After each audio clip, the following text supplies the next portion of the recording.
Those are acrylic. For the look and feel of what? A woman. Welcome to MsMojo, and today we're counting down our picks for the funniest moments where Ru was cutting up with the queens before the challenges even started. You know I adore a large salami down my tender breasts. Number 10. Yara's English accent. When it comes to the Snatch game, Ru has a habit of sensing when there's trouble ahead. She was worried that Season 3's Yara Sofia, who is from Puerto Rico, was biting off more than she could chew by doing Amy Winehouse. The very thought had RuPaul wheezing. You're from Puerto Rico? Yes. She's from England. England. How are you gonna do that? Yara said that she'd been watching Harry Potter to prepare and demonstrated for the host. That just made her laugh even more. Can I have some water? How it sounds.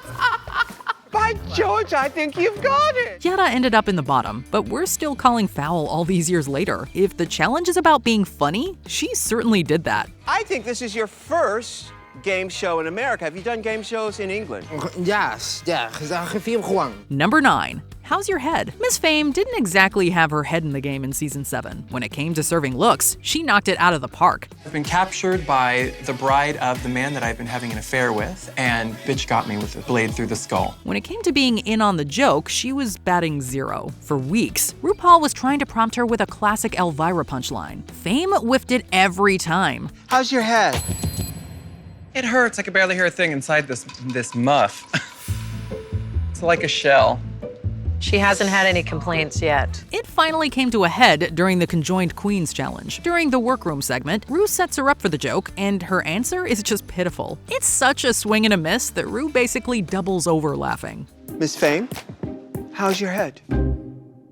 Fine. Are you kidding me? Not the answer.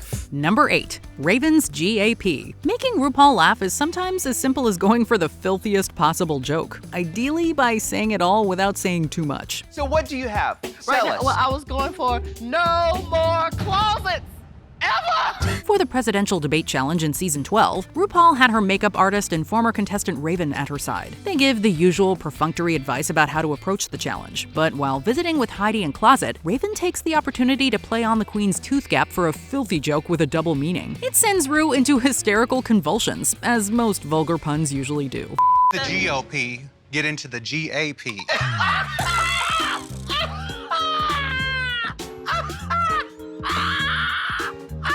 Now, can that be stolen? Number 7. Raja's Reading Challenge. All-Stars 7 is just a good time all around. All the previous winners are happy to be there, and it feels more like a family reunion than your average All-Stars premiere. Each of you is gonna leave here the same way you came in, as a beloved crowned queen. During the opening episode's reading challenge, RuPaul's infectious laughter is pretty much present throughout, but it's Raja's simple, succinct callback to her original run that has the host doubling over. After designating her 7 fellow contestants boogers, a derogatory term she used on Season 3, Raja throws Ru's reading glasses back at her and stomps back in line like the Heather she is. B-O-O-G-E-R-S.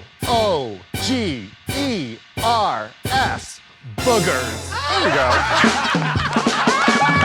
Judging from the host's reaction, it's exactly what she wants from a challenge like this. Number 6. Lil Pound Cake. Alaska and Lanacia Sparks probably had no idea they were giving birth to a Drag Race legend. Tasked with creating junior pageant contestants out of mannequin dolls, they unleashed Lil Pound Cake on the world.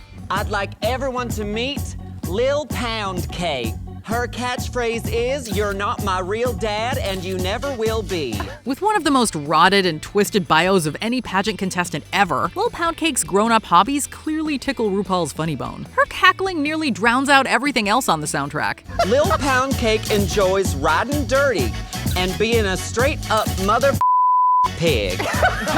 She isn't alone. This Season 5 moment has gone on to become an essential part of Drag Race lore with fans and within the show itself. Little Pound Cake was unstoppable. All hail Little Pound Cake.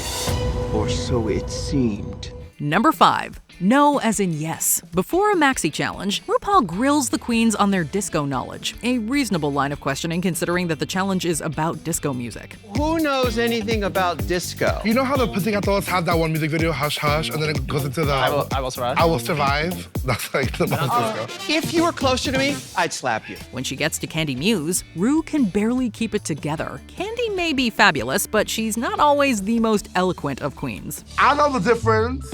One has big, curly, bouncy hair, you know, mahogany. And the other one's dead. Her indecisive and somewhat nonsensical answers to a yes or no question makes perfect sense to her. But Ru is so dumbfounded, she literally looks off camera for some clarification. Did you know the difference? No, definitely, yeah. No, definitely? No, like no, as in like yes. Like no, definitely yes. She's gasping for air between laughs, so she could also be looking for an inhaler. Number 4. They're all helping me out by being horrible. Bianca Del Rio was a complex character. She came across as a rotted insult comic on and off the main stage, but she downplayed her gracious, even motherly approach with the other competitors. I think what you've done is an amazing thing, and if you ever need anything, call a hateful bitch like me, even if it's for a laugh. Before the stand-up challenge, one where everyone expected her to shine, Ru makes the mistake of trying to have a human moment with Bianca, but she is not having that. When asked how the other queens return the help she gives them, she insists that they're being helpful by doing horribly in the competition. In the past, you've actually helped a lot of queens in this competition. Yeah. Who's helping you out? Well, they're all helping me out by being horrible and making me look better. This is exactly the kind of shady response that Ru just eats up with a spoon. Number 3. Introducing Lazy Susan. I end up getting Nick, the hairy, big, strong version of Dawn.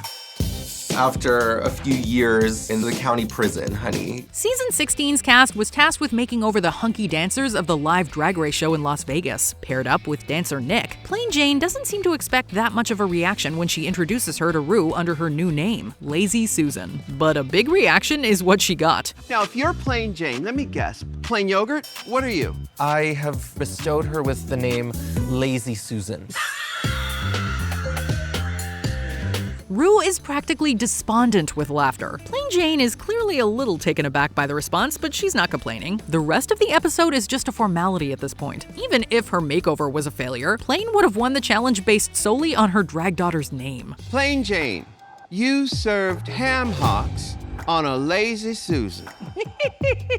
And it was finger-licking good. Number 2. Scarlet Harlot as Macaulay Culkin. When Ru tells you to change your Snatch Game character, you do it. Scarlet Harlot isn't sure which celebrity to do when the week begins, but a workroom visit from Ru makes the decision much easier. You're really smart, but you're really hard on yourself. And you are stuck on, you think, I'm gonna do it this way and that's the way it's gonna be done. And then you beat yourself up later because you didn't trust your intuition. Ru begs Scarlet for her Macaulay Culkin impression, and all Scarlet has to do is throw her hands over her face in the Home Alone pose and RuPaul is done for. Macaulay Culkin, what did you have for breakfast? Eggs!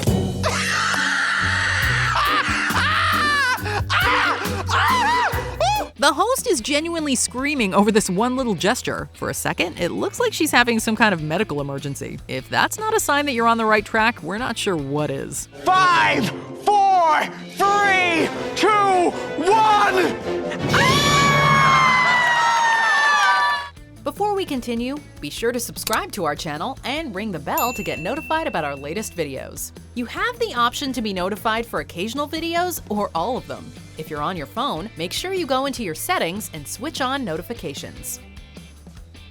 Number 1. Utica's facial expressions. When RuPaul asks Season 13's Utica queen whether she's ever experienced a certain illicit herbal substance, the queen doesn't know how to answer. In fact, she opts for a non-verbal response instead. Have you ever smoked weed before?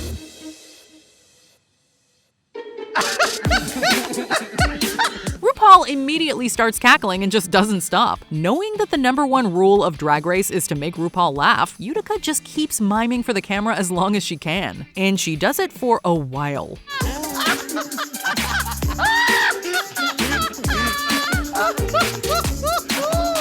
Oh my God. You can almost feel the envy of her fellow competitors as Utica cements a place in Ru's heart before their very eyes. Just let it all out. What it is that you do, do that. Which of these clips had you laughing right along with Ru? Tell us in the comments. Are you afraid that when you leave here, you won't be straight? No.